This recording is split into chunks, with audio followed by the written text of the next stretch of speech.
everyone, welcome to the very first episode here on Lost Warrior Meads. In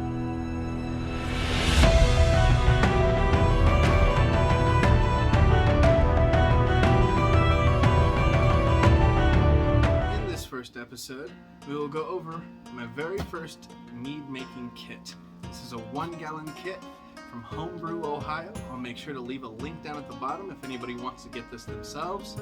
But basically, bottom line is I want to show that if someone like me, not very smart, can figure out how to do something like this, then anybody can figure out how to do it. So come with me on this adventure as I go from complete beginner, not knowing a dang thing, to brewing my own meads and becoming a home brewer. And let's get a community together that helps each other grow, learn, and experience this wonderful hobby. I've heard a lot of really good things about it, and I'm super excited. I cannot believe that it's finally time. And yeah, let's get this adventure on the road. Thank you so much for joining in. We'll go ahead and get started. All right, like I said already, I got my first kit from Homebrew Ohio. I'll make sure to leave a link in the description just in case anybody wants to get one themselves. But it's a 1-gallon mead making kit. And it's supposed to come with everything that we need to get started. So, I don't know if you can see it or not, but all the items are listed there. But we're going to be going over it anyway, so there's really no need to read it on camera, but I'll read it out to you right now.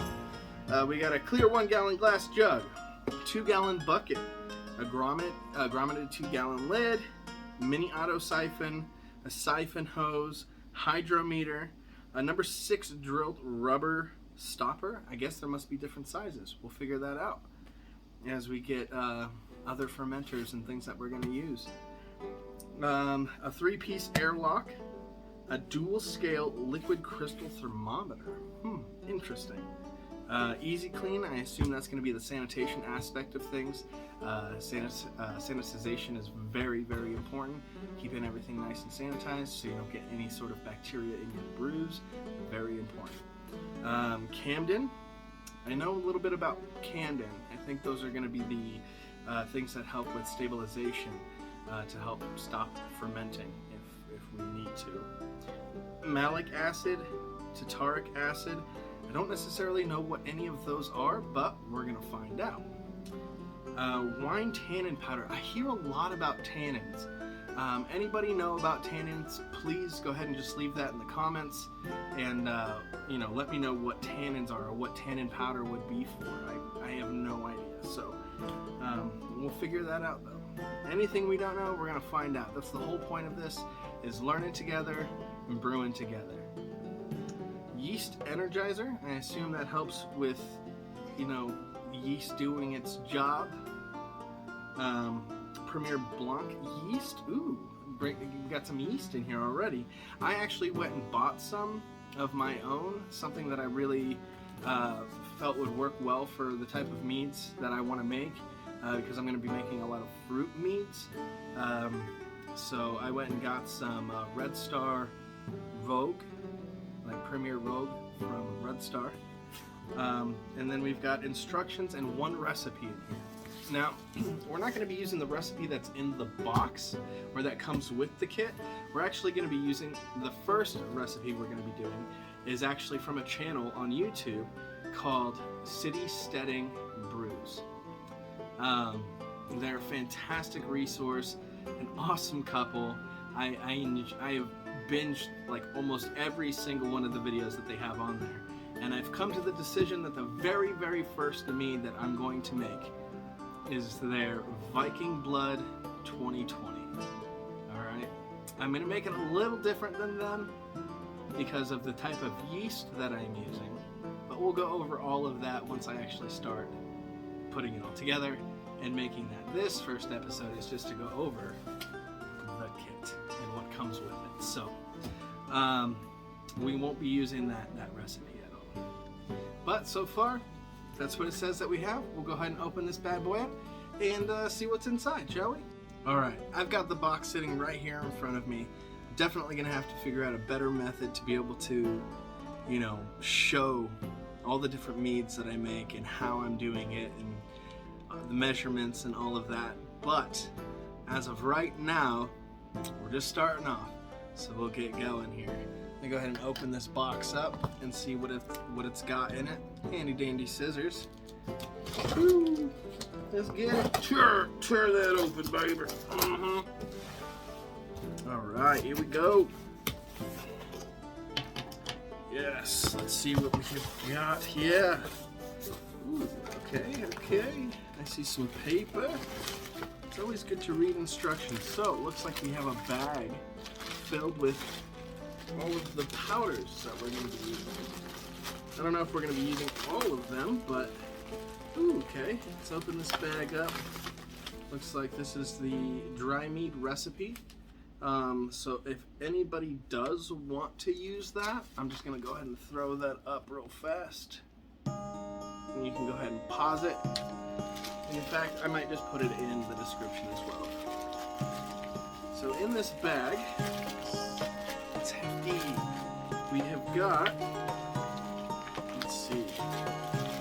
I'm going to go ahead and take out these little baggies first. We got the Easy Clean Sanitizer. I went with Star San. I got some Star San for myself. So this is not the sanitizer we're going to be using. I've heard a lot of people talk really highly on Star San, so that's the one that we've decided to go with. We'll most likely be trying these out eventually. These are Camden tablets.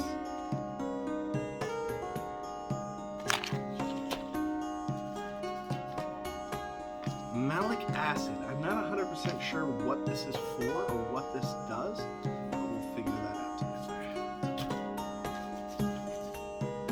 Wine tannins.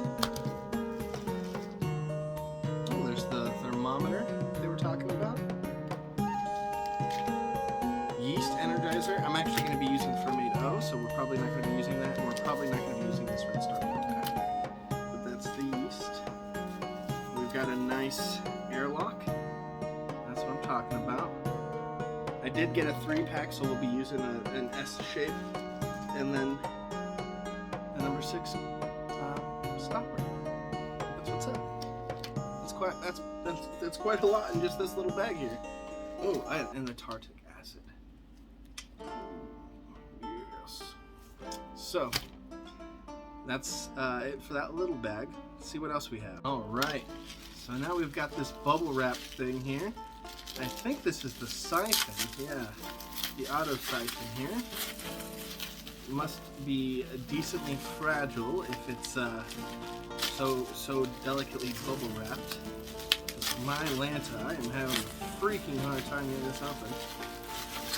Yep, this is the siphon here. It's a little, looks like you pull this up and down and creates a suction. What is this bad boy here? What do we got? Ooh, this must be the Hydrometer. I hear these things are very breakable, so we definitely need to be careful with this. We got our Hydrometer in there. Definitely need that for readings.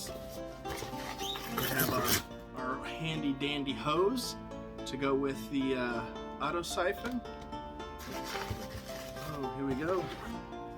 That's cool. We put a little hole in the lid for the bucket to fit the stopper. That's pretty awesome. Let's go ahead and really pull the rest of this out now. I think we just got a couple of extra things here. Yep. Whoa. Our 1 gallon. This thing's pretty heavy duty. Holy crap. It's pretty good. Looks to me like it was hit or something. It's got a little crack in it. If you look right there, looks like it was hit by something. But we'll give it a go and see how it works.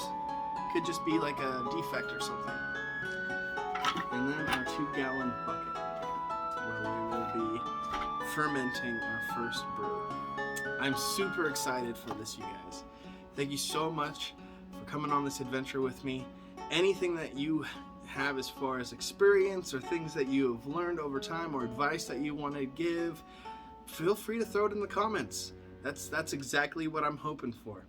Go and we'll learn together. For anybody who hasn't done this before, we'll figure it out together. I've never done this before either. I have no clue what I'm doing in any way, shape, or form. I have seen YouTube videos.